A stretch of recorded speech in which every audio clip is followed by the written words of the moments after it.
You can get The Leader every weekday at 4 p.m. by simply subscribing through your favourite podcast provider, and we'd love you to give us a rating too. Now, from the Evening Standard in London, this is The Leader. Evening Standard, it's your Evening Standard.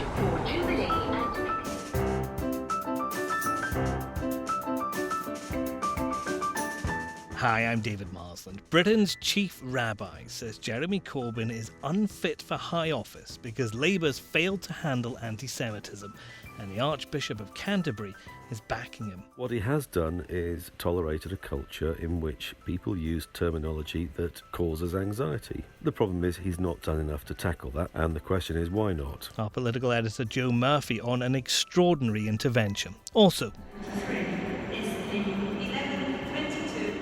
as the full impact of the RMT union's rail strike next month is revealed, why the Standard backs minimum service guarantees during industrial action, and when you've had your club taken away from you from an outside owner, to then work all that way to get it back, to put in all that effort, to have all that control, and to give it back is a great fit. The Standard's Simon Collins on AFC Wimbledon's fans' dilemma. They may have to give up control of their club to realise the dream of it returning to its historic home.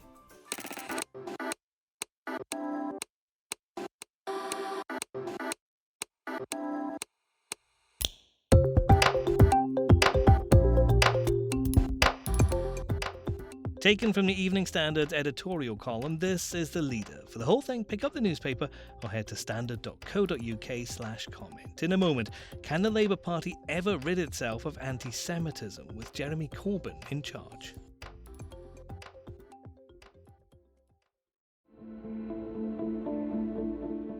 Not even a week ago, Jeremy Corbyn was talking tough on the BBC Question Time Leaders debate when challenged about anti-Semitism. Bad behaviour, misogynism, racism in any form is absolutely not acceptable in any form whatsoever in my party or in our society. Then why would... The words weren't enough for the UK's Chief Rabbi, Ephraim Mirvis, who has written an article saying British Jews are gripped with anxiety about the general election, with a new poison sanctioned from the top taking root in Labour. How complicit in prejudice would a leader of Her Majesty's opposition have to be considered unfit for office, he asks. Labour says it will guarantee the security of the Jewish community if the party comes to power. Our editorial column is not convinced. Mr. Corbyn may well believe himself to be virtuous, but he is being judged for his actions and his words.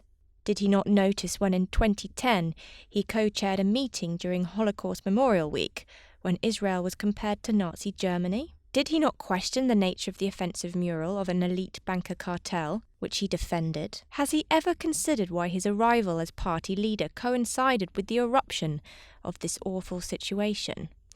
The test of leadership is how a party deals with such things. It is a test that the Conservatives should apply to themselves over still isolated but worrying incidents of Islamophobia among its members and supporters. As for Labour, any hope that the party might answer the Chief Rabbi's fears will not be met while Mr. Corbyn remains at its head. Our political editor Joe Murphy's in our Westminster office. Joe, this has come on the day Labour launched its Race and Faith manifesto, which was supposed to put a stop to this. And, of course, it's not gone quite according to script. Not only did the Chief Rabbi choose today to write his article, which is really, really very, very astringent, followed by the Archbishop of Canterbury, but when Labour's event started, it was notable that there were some fairly controversial figures up on stage alongside Mr. Corbyn. And who were they? Well, one, second from the right on the platform of VIPs, was Absama Begum, who is the Labour candidate for Tower Hamlets. Now, she is a left-winger, she's a Corbyn supporter, who is a senior national member of Momentum, and she has been controversial because she has used such terms as Zionist masters in tweets, for which she's apologised, and she is probably emblematic of the existence of this problem in the Labour ranks, i.e. activists who use these terminologies without realising how offensive and anxiety-causing they are, in the words of the Chief Rabbi. Is Labour's problem then that it doesn't realise how it appears to be anti-Semitic at times? I think you could write a book on exactly what is going on in the psyche of the Labour Party. Everybody says to you, Jeremy Corbyn is not an anti-Semite. And for what it's worth, I have never seen any evidence of Jeremy Corbyn in person advancing hatred towards Jewish people. But what he has done is tolerated a culture in which people use terminology that causes anxiety or causes offence. And the problem is he's not done enough to tackle that. That is plain. And the question is, why not? There must be frustration inside the Labour campaign that this is something that won't go away. Labour had a pretty good week last week. They did well, they dominated the headlines, they made some big announcements, the manifesto went down well with supporters, and yet this has happened again. Well, there is, but I think you have to remember that there are two campaigns going on for the Labour Party. There's the one that is in the media spotlight, which is full of controversy, which the people go off message, people get roasted for getting their figures muddled up or whatever, and for these awful sort of big public interventions. But then there's another Labour campaign, and it's one that they plug away at on the doorstep and in their social media to their converted supporters mainly, which is going quite smoothly. Now, in the 2017 election, what we found was that the second campaign, the one to their own supporters, actually did very well, and they came back with more votes, I think, than anybody predicted. And they're hoping that they can repeat that and come back with substantial gains. The Chief Rabbi's intervention was unprecedented, and it came with a degree of power, but then to be backed up by the Archbishop of Canterbury. Does these kinds of interventions have an effect on voters? There are seats like Hendon, like Finchley and Golders Green, where Labour ought to be winning if they've got any chance of holding the balance of power, let alone forming a majority government. And at the moment, it's a bit of an open question as to whether they're going to make those advances. There is a cabinet minister, Theresa Villiers, who's hanging on by just 36 votes. And it's an open question whether she will be swept away in a Labour advance or whether the backlash against this phenomenon of apparent anti-Semitism will enable her to survive. Next. The RMT's Christmas rail strike will last 27 days and bring disruption to thousands. The Standard says it has to be stopped.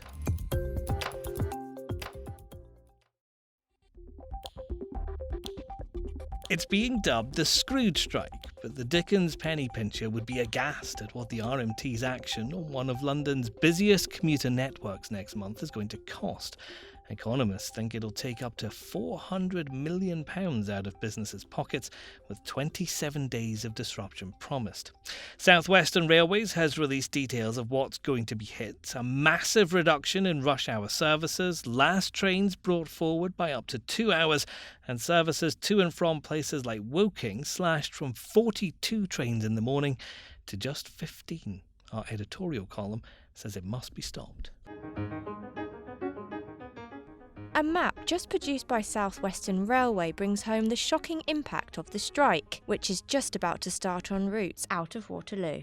Some lines will shut, others will run fewer services, and these will end early. Huge numbers of people will suffer, and so will businesses. And it is all pointless. The RMT union is fighting a fictional campaign about the role of guards, which the operator says it will keep in place. It's simply a show of militant union muscle. The Conservative manifesto proposes imposing minimum service guarantees in strikes, as happens in some other parts of Europe. It's a good idea.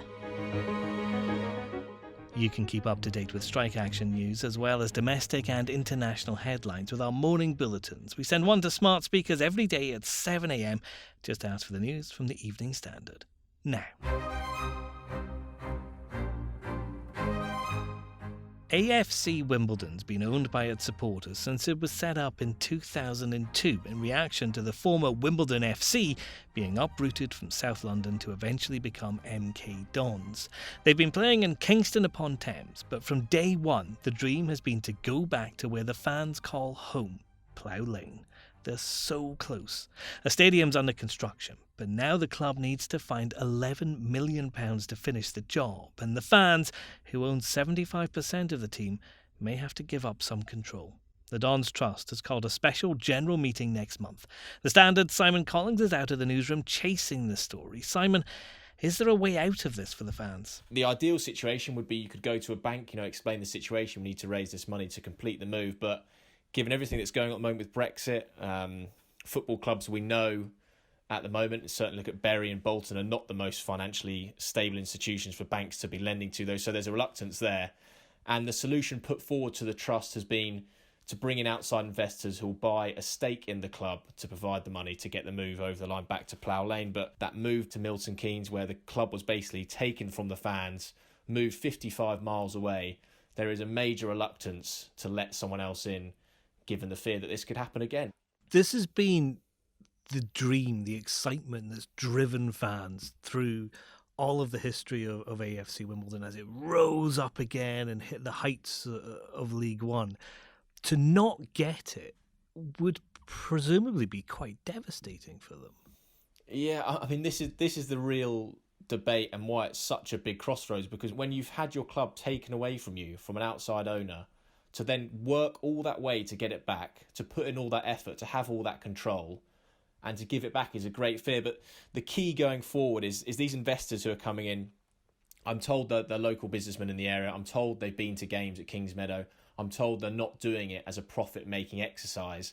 And the work that's now going on in the trust is to sort of lay foundations for things like the trust will be able to veto changing the club's name, changing the club's bag, relocating the club. The things that happened before, there's going to try and be checks and balances to ensure that can't happen again. And that could be a solution whereby these investors come in, they'll have a large say in the running of the club, but the core and the identity of the club will still be controlled by the trust, and that could be a solution going forward. How's this meeting going to go next month? It's only a couple of weeks, I think. What's the atmosphere going to be like there? Yeah, I think it's going to be, it's going to be historic SGM. It's the 9th of December it's been penciled in for. And in fairness to the trust, the way they have communicated to the members so far, they've laid it out pretty clear, pretty obvious what the state of play is. So there'll be no, there's nothing hidden from the trust members. They're completely open. They know what the finances are, what needs to be done. So they'll be able to make a clear and concise decision about what should happen next. Yeah, but can they make a clear and concise decision when football's emotional? Yeah, that is true. That is going to be the question. It's easy us from the outside. You're looking at the finances of it. You can see you need the outside investment. It's incredible that Wimbledon have really got this far. There perhaps needs to be a realisation, take emotion out of it and look at it in the raw black and white, if you can, and think, for the good of the club, we need to surrender a bit of it. But if we can have those checks and balances, if we can keep that identity being in our control, then moving forward, it could perhaps work and not be a repeat of those scenes we saw in the past.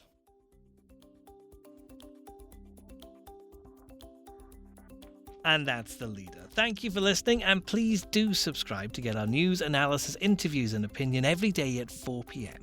We'll see you tomorrow.